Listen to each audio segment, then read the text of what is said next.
This is the second video I'm going to do. I'm going to do 3 videos total. This is part 1 of the Saturday card. I'm going to cover 5 races. Race 4, the F&M Sprint, up to the Dirt Sprint. Okay, and got some short fields in a couple of these races. A little bit disappointing, but also some big fields as well. So let's talk through it. So first of all, we got this F&M Sprint, probably one of the easier races to handicap. Gamine, I think, is 9 for 10 lifetime, and only time she lost was going 9 furlongs. She's never lost around one turn, never lost at a mile or less. This horse's speed figures lay over the field, and so she figures to win. Okay. The only way she loses is if a horse runs with her and tires her out. And that horse would be Bella Sophia. And if Bella Sophia does that, then both of them are out. So I don't think Bella Sophia has a shot. And then the alternate, and it's not a likely alternate, but the alternate becomes Cece, who's also a local horse. So you get Gamine and Cece. Local horse, she'll take back, she'll come running. She probably takes second behind Gamine. It's probably one of those races you can play just a straight 5-4 exacta and be done. But that's how way I see this race. It's not creative, but it's pretty easy. All right, we'll keep moving forward. Now we're in the Turf Sprint, which is chaos. Okay, very difficult race, and I'm going to give you my opinions. I probably spent more time on this race than any other race, and I don't even like my top to bottom sort.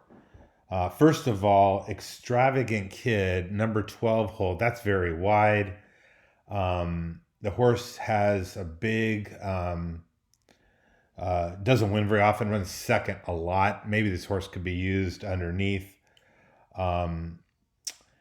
So I'm not a big fan of Extravagant Kid, even though it's on top of my sheet.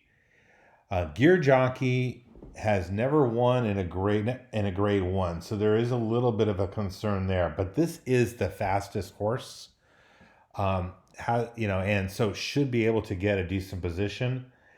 And second on my sheet, there is a concern this horse could bounce off that huge effort. But this is a horse that I certainly like. Bombard, probably not even going to draw in. Very, very wide and going to be battling up front with many others. So I don't think that's a good situation. Glass Slippers is the defending champion. But Glass Slippers is not as good this year. And I'm against this horse all the way. Fast Boat. Okay, now Fast Boat has kind of an interesting scenario where she kind of alternates good races and bad races, and she's ready for another good race. This is an interesting long shot, and does have to come from behind, does have kind of an outside draw. I mean, I'm not in love with this horse, but should run big and capable of maybe hitting the board. Golden Power, I'm against Golden Pal.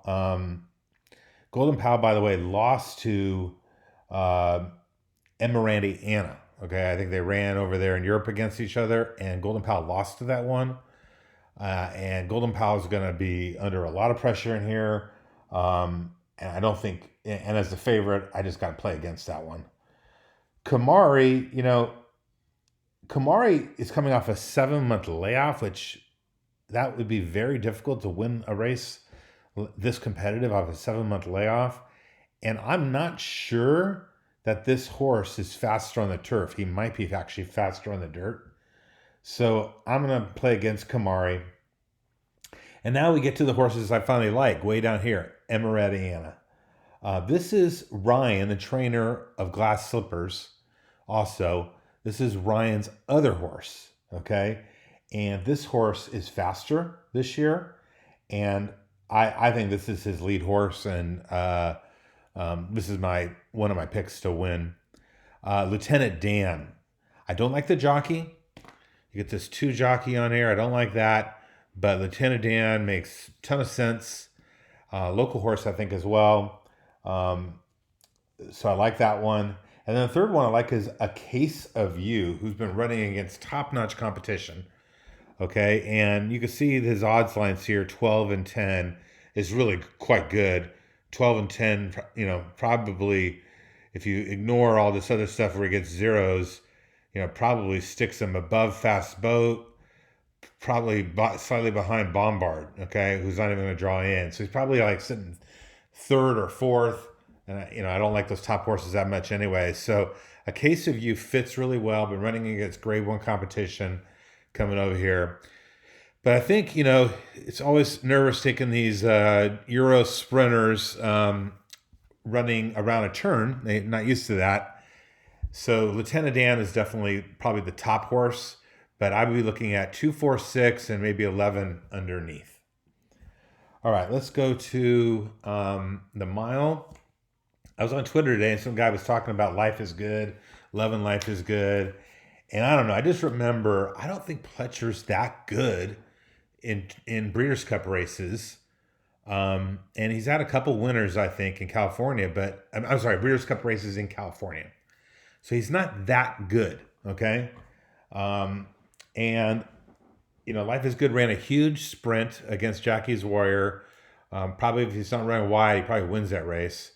But he didn't. And then he ran slower in his next race. Now, maybe he was just cruising and could have gone faster.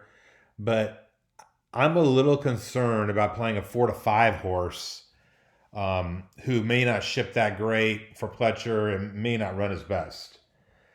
Ginobili has been running extremely quick.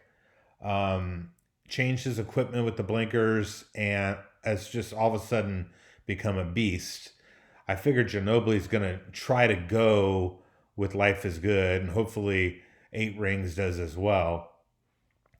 Hopefully there's some pace pressure in Life is Good. If Life is Good, it gets to slow it down up front. Going to be very hard to run down.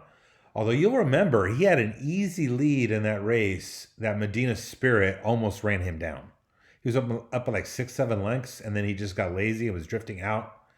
So this is just a quirky horse, and I think horses can run him down. And so the horse I like is Silver State, who gets a great rail draw. I'm going to save ground for Santana. Santana's been in a slump, but Santana is going to be hungry. This horse has been in California getting conditioned, and this horse loves having a target to run at. And I think this horse has been ultra consistent, won the Met Mile, should have won his last race. I think this horse is going to run down Life is Good. So I think this is a great win bet.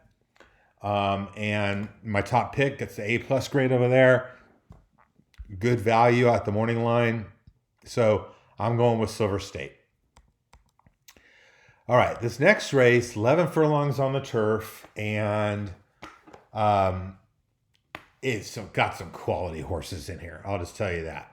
First of all, the defending champ is in here, Adaria, who I don't like, okay? This horse is not coming into the race quite as good as last year, and recently lost to Ruggier in the Prix de l'Opera, and kind of got a dream trip last year to win, and is a little bit slower, okay? You really, this is a Euro. You really got to ignore this 100. That was from one race. And so most of the guys study Thoroughgraph on this stuff. And I think this horse was a little bit lucky to win last year.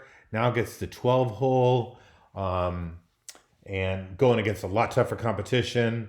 So, and lost to one of the horses in here, Ruggier. So I don't like Ruggier either. Ruggier did win the Prix de l'Opera. Unbelievably incredible race. But all his past performances are on soft ground or worse. He's going to be running on the firm turf here. Not a guarantee he's going to like it. So kind of against both of those. My Sister Nash is too slow. Warlike Goddess has been unbelievable here in America. How will that relate to these Euros coming in and this Japanese horse coming in? Going to Vegas, EP7. There's no other EPs even in the race. So this horse will be on the front. Might get a dream trip. Is a little bit slower than the other horses. Just tiny bit slower.